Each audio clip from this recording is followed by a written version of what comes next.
हमारा जन्म हुआ है और हमने जो सुना है, यही सुना है। जिस तरह कई पूर्व वक्ताओं ने भी कहा कि छुआछूत की भावना तो अभी भी है ही, लेकिन पहले जो था कि लोग खटिया पर बैठने नहीं देता था, तालाब होता था, उस तालाब में जो सीढ़ी होती थी उस पर नहीं बैठने दिया जाता था बहुजनों को। साथ ही साथ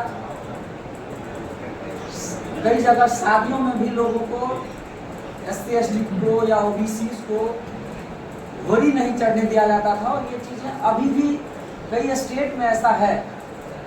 ये सब चीज़ें जो हम लोगों ने सुनते आया है और अभी देख भी रहे हैं कि जब आदरणीय पूर्व मुख्यमंत्री लालू यादव जी जब मुख्यमंत्री बने और जब से उन्होंने जागरूकता फैलाई, तब से एक समानता आई और हर लोग, सभी वर्ग के लोगों के सामने सर उठाकर जीने का हौसला उनसे मिला और मजबूती से सभी लोगों ने हक अधिकार की आवाज़ को उठाया। और जो लोग जहाँ भी रह रहे थे अपने समाज में भी काफ़ी मजबूती से उन चीज़ों को आगे बढ़ाया।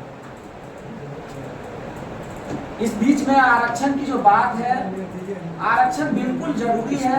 जब समाज में एक समानता लानी है तो सभी वर्गों को समान हक मिलना चाहिए। जाति जनगणना भी उसी में एक कड़ी है, जब हमारे वर्ग के लोगों की जेन्युइन संख्या सबों को पता चले और उसमें कितनी आबादी किसकी है, उसमें कितने लोग मजदूरी कर रहे हैं, कितने लोग ठेला चला रहे हैं, कितने लोग रिक्शा चला रहे हैं, कितने लोग नाली साफ कर रहे हैं, कितने लोग शिक्षित हैं, कितने लोगों के पास गाड़ियां हैं, कितने लोगों के पास साइकिल है। जब लोगों को वास्तविक आंकड़ा सामने आएगा तब उन लोगों का बेहतर विकास हो सकता है।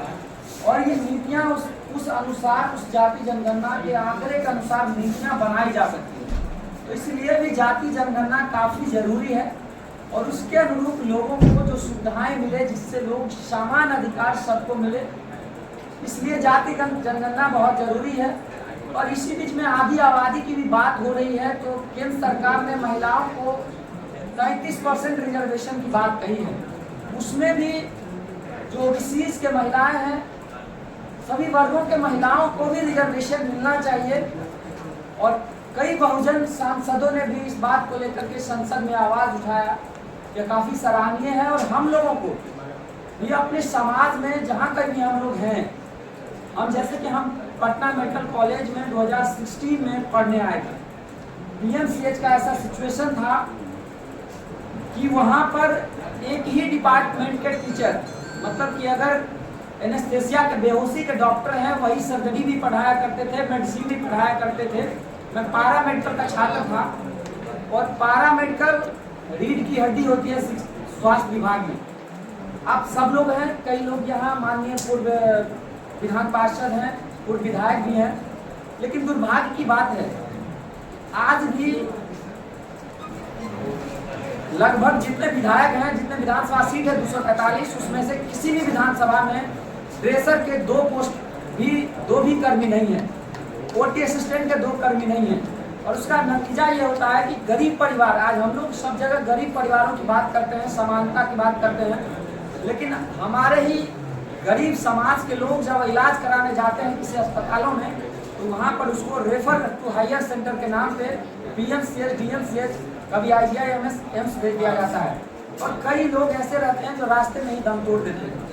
तो स्वास्थ्य विभाग में कई ऐसी खामियां रही है जिसको लेकर के हम लोगों ने आंदोलन किया है, कई बार लाठियां खाई है, हाई कोर्ट से बेल कराना पड़ा है। और जितनी भी सरकारें रही है, हम लोगों ने सभी सरकारों के नज़र में सभी बातों को रखा है और मजबूती के साथ बिहार के PHC स्तर तक में मेडिकल कॉलेज, जिला अस्पताल, अनुमंडल अस्पताल, रेफरल अस्पताल, PHC, ट्रॉमा सेंटर जितने भी हैं, सभी अस्पतालों में मूलभूत सुविधाओं को बहाल करने की जरूरत है। क्योंकि सरकारें भी बड़े बड़े बिल्डिंगें करोड़ों की लागत से मशीनें लगा देती है, लेकिन उन मशीनों को चलाने के लिए आज भी स्टाफ नहीं है अस्पतालों में। तमाम चीज़ों पे हम लोग लगातार संघर्ष करते रहे हैं और कई ऐसे भी माननीय विधायक भी रहे हैं जिन लोगों को भी कई बार PMCH जैसे इंस्टीट्यूट में अपने मरीजों का इलाज कराना रहा है, तो उन्होंने भी फोन किया है कि सुपरिटेंडेंट तो फोन उठाता नहीं है, तो थोड़ा आप लोग देख लीजिए, सहानुभूति होगी, हमारे क्षेत्र के लोग हैं। तो हम लोग लगातार आम जगहों से बहुत सुदूर इलाके से आने वाले लोगों को भी हम लोगों ने सेवा की है और जन जन तक स्वास्थ्य सुविधाओं को हम लोग पहुंचाने का काम कर रहे हैं। सरकार को रिजर्वेशन के मामले में जो रिजर्वेशन हाई कोर्ट ने स्टे लगाया, इस पर तमाम ओबीसी समाज को भी जरूरत है, एसटी समाज को भी, तमाम पिछड़े समाज को जरूरत है। जिस तरह से भारत बंद दलित एसटी आरक्षण में जो क्रीमी लेयर की बात की, उस क्रीमी लेयर को भी हटा नहीं रहना चाहिए, क्योंकि छुआछूत के आधार पर आरक्षण की बात हुई थी। कहीं उसमें ये नहीं था कि किस वर्ग में आगे चल के क्रीमी लेयर होगा। ये ओबीसी में भी हुआ था, ये भी गलत था। इसके लिए भी लोगों को विरोध करना चाहिए था और हमारे समाज को इसके लिए जागरूक होकर हर अधिकार की आवाज को बुलंद करने की जरूरत है। जय संविधान, जय बिहार, जय भारत। एक बार